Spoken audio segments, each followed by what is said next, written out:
मातृ शक्ति जगत जननी जगदम्बा अम्बा को प्रसन्न करने के लिए और भगवान देव अधिदेव महादेव को प्रसन्न करने के लिए,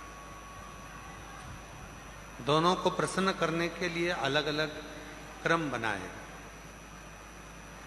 और दोनों के क्रम बिल्कुल अलग।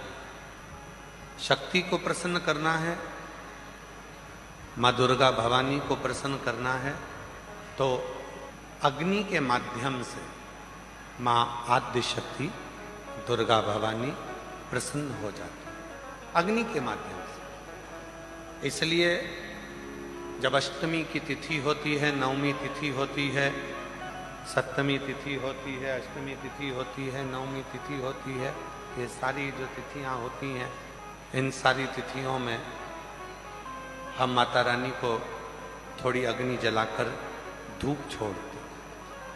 देवी को प्रसन्न करने के लिए अग्नि की जरूरत पड़ती है और महादेव को प्रसन्न करने के लिए एक लोटे जल की जरूरत पड़ती है। अब मत छेड़िए, करबद्ध निवेदन है आप लोगों से, थोड़ा चल लेने दो। देवी को प्रसन्न करना है तो अग्नि की जरूरत पड़ेगी और मेरे महादेव को अगर प्रसन्न करना है तो एक लोटे जल की जरूरत है। अब कई लोग कहते हैं गुरुजी शिव और शक्ति दोनों को ही प्रसन्न करना है और तुरंत कोई ऐसी जगह बता दो जहां पर शिव और शक्ति एक साथ प्रकट होकर प्रसन्न होकर हम पर करुणा करना प्रारंभ कर दें, तो वो स्थान कौन सा हो सकता है? तो शिव महापुराण में उमा संहिता में एक स्थान ऐसा बताया, बेलपत्र का वृक्ष। उस बेलपत्र के वृक्ष के नीचे जब जल चढ़ाकर हम दीपक प्रज्वलित करते हैं, लंबी बत्ती का, कौन सी बत्ती का? वो रुई की जो लंबी बत्ती होती है, उसको घी में डुबोकर हम दीपक प्रकट करते हैं। उस समय पर शिव और शक्ति दोनों ही प्रसन्न होकर हमें वर प्रदान करना प्रारंभ करते, दोनों। अब दीप किसके लिए लगाया तुमने? शक्ति के लिए। जल किसके लिए चढ़ाया आपने? देवाधिदेव महादेव। दोनों को प्रसन्न कर। और देवी को जब कोई दीप लगता है, कुल देवी को, मां आद्य शक्ति जगत जननी जगदम्बा दुर्गा भवानी को, मां वीणा वादनी को, मां शारदा को, मां संतोषी को, मां लक्ष्मी को, मां जगत जननी दुर्गा भवानी को, कोई भी माता को यदि दीपक लगाया जाता है तो वो बत्ती गोल नहीं होती, वो फूल बत्ती का नहीं होता। मां आद्य शक्ति, मां जगत जननी दुर्गा भवानी को, लक्ष्मी को, शारदा भवानी को, मां वीणा वादनी को, मां पार्वती को, भगवान मां आद्य जगत जननी दुर्गा भवानी को अगर कोई दीप लगाया जाता है तो वो बत्ती हमेशा लंबी हो। लंबी बत्ती क्यों? गोल बत्ती क्यों नहीं? तो कहा, जब हम मां आद्य शक्ति जगत जननी को लंबी बत्ती का दीपक लगाते हैं तो हमारा वंश बढ़ता चले जाता है, वो वंश घटता नहीं। वो वंश नहीं घटता, बढ़ता।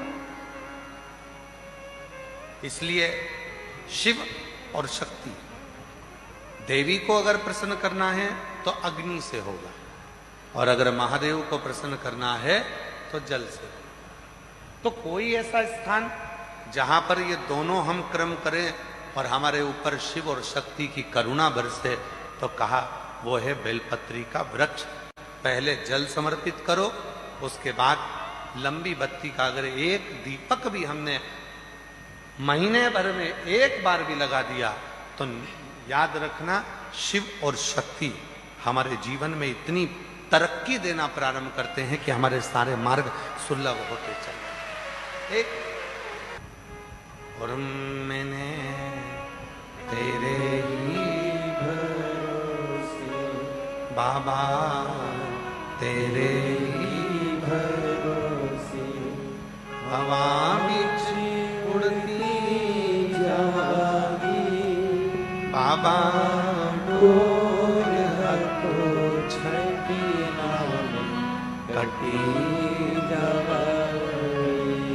भोले मैं तेरी पतंग शंभू मैं तेरी पतंग हवा विच उड़ती जागी बाबा डोर हको छठी नाम कटी जागी।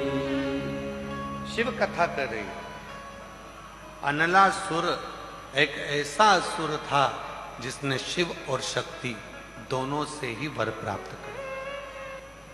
दोनों से वर मिल रहे, शिव से भी वर प्राप्त हो रहे हैं और शक्ति से भी वर प्राप्त हो रहे हैं। जब दोनों से ही वर प्राप्त हो गए, फिर अनलासुर ने विचार कर लिया कि अब तो मैं प्रबल हो गया, और उस प्रबलता में वो गलत कार्य करने लगा, श्रेष्ठ कार्य से वंचित हो गए।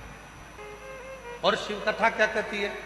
पद मिले, प्रतिष्ठा मिले, धन मिले, वैभव मिले, सत्ता मिले, कुर्सी मिले, तो प्रयास करना उसका सदुपयोग करना, दुरुपयोग नहीं, सदुपयोग करना।